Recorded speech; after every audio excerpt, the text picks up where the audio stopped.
नमस्कार, city post live के इस खास कार्यक्रम में आपका स्वागत है। मैं हूं श्रीकांत प्रत्युष। लोकसभा चुनाव से पहले कांग्रेस के ज्यादा सक्रिय हो जाने से सबसे ज्यादा परेशान एनडीए नहीं है, जी हां, सबसे ज्यादा परेशान आरजेडी है।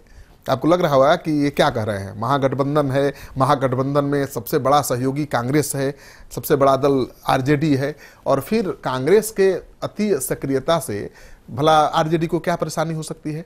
कांग्रेस के कद बढ़ाओ अभियान ने आरजेडी की चिंता बढ़ा दी है। आप बात समझिए, चुनाव मैदान में हो जाने से पहले कांग्रेस ने बिहार में अब तक 2 महत्वपूर्ण कदम उठाकर अपने को आरजेडी की बी टीम होने की पहचान से मुक्त करने की कोशिश शुरू कर दी है, और इसीलिए आरजेडी की घबराहट बढ़ी हुई है। मदन मोहन झा को प्रदेश की कमान और अखिलेश सिंह को चुनाव अभियान का अध्यक्ष बनाकर और तारिक अनवर को पार्टी में शामिल कराकर कांग्रेस ने स्वर्णों के साथ साथ दलितों और अल्पसंख्यकों को साधने की कवायद शुरू कर दी है। आगे भी कई फैसले लिए जाने हैं। बीजेपी जेडीयू के खिलाफ बिहार में आरजेडी, कांग्रेस और हिंदुस्तान अवाम मोर्चा का गठबंधन है, यानी जीतन राम मांझी भी उसमें शामिल है। लेकिन ज्यादा से ज्यादा सीटों पर अभी से दावेदारी शुरू हो गई है।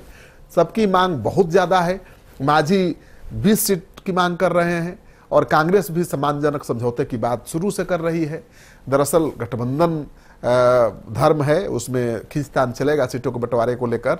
संगठन में फेरबदल करके सामाजिक समीकरण साधने की कोशिश के बाद बराबरी के आधार पर सीटों की मांग तो कांग्रेस भी कर सकती है। कांग्रेस के नेता कह रहे हैं कि पिछले 5 वर्षों में कांग्रेस का कद पूरे देश में बढ़ा है, फिर बिहार में क्यों नहीं बढ़ सकता है। जाहिर है कांग्रेस पार्टी मोल भाव करने के मूड में है। सोनिया गांधी की भारतीयता के मुद्दे पर पिछले 22 वर्षों से कांग्रेस से अलग होकर बिहार में विश्वसनीय तरीके से राजनीति कर रहे एनसीपी सांसद तारिक अनवर की कांग्रेस में वापसी बहुत बड़ा मायने रखती है। उनकी वापसी का जो फायदा कांग्रेस को मिलेगा, उसका सीधा असर आरजेडी की सेहत पर पड़ेगा। तारिक अनवर को साथ लेकर कांग्रेस खुद को बिहार में एक नए रूप में देखने लगी है। राजनीतिक प्रेक्षकों का मानना है या पंडितों का मानना है कि तारिक के जरिए कांग्रेस बिहार में अपने पुराने जनाधार, खासतौर पर जो अल्पसंख्यकों को साधने की कोशिश करेगी, जिसका सीधा असर आरजेडी के सेहत पर पड़ेगा। लालू प्रसाद पिछले 3 दशकों से बिहार में मुस्लिम यादव समीकरण के बूते ही राजनीति में टिके हुए हैं या अपनी खास वजूद बनाए हुए हैं। मुस्लिमों में अनवर की पैठ और विश्वसनीयता दोनों ही बहुत ज़्यादा है।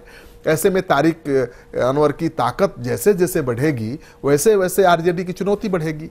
तो कांग्रेस की चुनौती आरजेडी नहीं है, आरजेडी की चुनौती कांग्रेस बन सकती है, क्योंकि अब कांग्रेस के नेता लगातार बिहार का दौरा कर रहे हैं, बड़े बड़े नेता, और लगातार कोशिश कर रहे हैं पार्टी को अपने पैरों पर खड़ा करने की।